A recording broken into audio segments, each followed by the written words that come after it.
Y'all, back again. T-Biz here.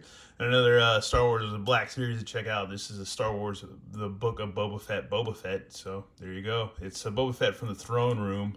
When not, because he usurps freaking is it Bib Fortuna, and yeah, and he takes over. So yeah, what was Jabba's, I guess, whole claim to fame or whatever, his whole setup or whatever, whatnot. Anyways, if that's what I remember correctly from the show, here's a look at the side of the art, inside the package, and I'll read the back. Let's see. Once regarded as one of the most fearsome and capable bounty hunters in the galaxy, Boba Fett seemingly met his demise in the Starlight Pit. A survivor to the core, Fett lived to fight another day. So there you go. There you go, man. That was such a hilarious scene in Return of the Jedi, too, because he was such a cool character, cool figure, you know, just cool. But yeah, he got punked out, so it was pretty hilarious. He didn't get Captain Phasma, so to speak, but kind of not really. But Captain Phasma, I felt like was a character that we're like, oh, this is going to be the next most bitchin' badass character ever. And then see that character get thrown down a garbage chute, and you're just like, wow, that was just pointless. Pointless. It's one thing I don't really like about those trilogies too, is because you had somewhat could have been cool characters, but they just didn't really develop them. They're just like, here, these characters, they're kind of goofy or whatever, this and that, and I don't know, man. I don't know. There just could have been, after watching all three of those movies, and I was just like, kind of like, I understand now why my buddy Chris was punching the hood of his car after the last movie or whatever that we saw. But anyways, let's get this guy open. And here's the Fett man himself. Not to be confused with Erica Fett with her big gazongas. Anyways, yeah. Once again, nice sculpting. The technology, the face print technology they use is awesome with these figures. And lots of good details and paint apps and all that and whatnot. And yeah, freaking really cool. I love these like cuts in the material for the knees and stuff. I really like. I adore these. It's pretty freaking cool. And you can see his armor underneath, his under his shin armor or underneath armor. So that's freaking cool. Freaking rad. But his arms go out. He's got some little polishers, but it doesn't hinder anything.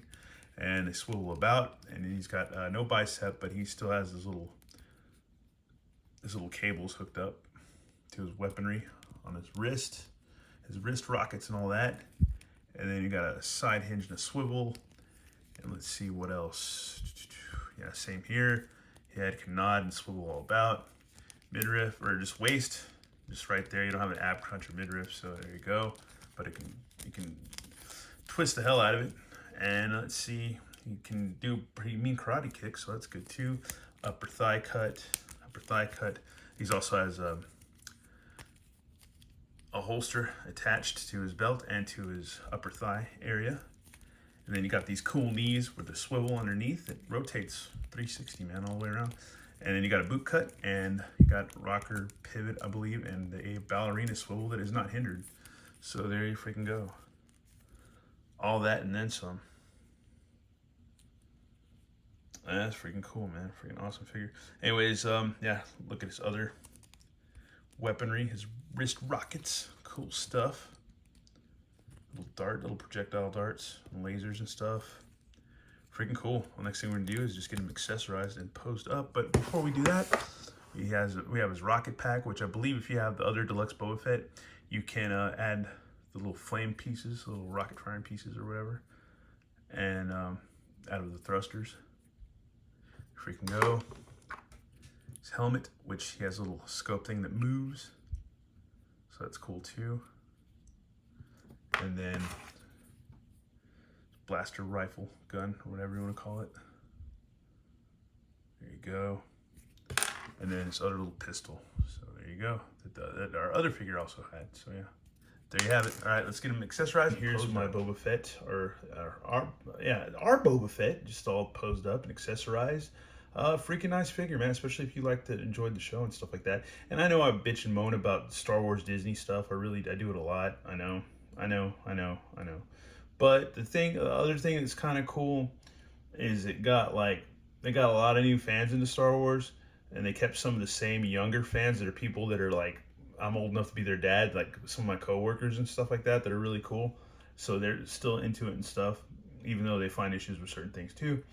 And then people like my parents who bought the toys for me, who took me to see the first movie when I was a baby, A New Hope and stuff like that, you know, and took me to see Return of the Jedi when I was a kid and stuff like that, you know, just like it got them back into Star Wars. So you go to your folks' house, you see little Grogu sitting there, you know, and Boba Fett hat and stuff like that, and, you know, sitting about at your parents' house. My dad's got a Black Series vintage carded. I think that was a Best Buy exclusive, maybe Greedo or whatever, sitting up on their knickknack shelf and stuff. So, you know, they I think, you know, my dad also has like a First Order Stormtrooper hanging out, like one of those jumbo ones, you know.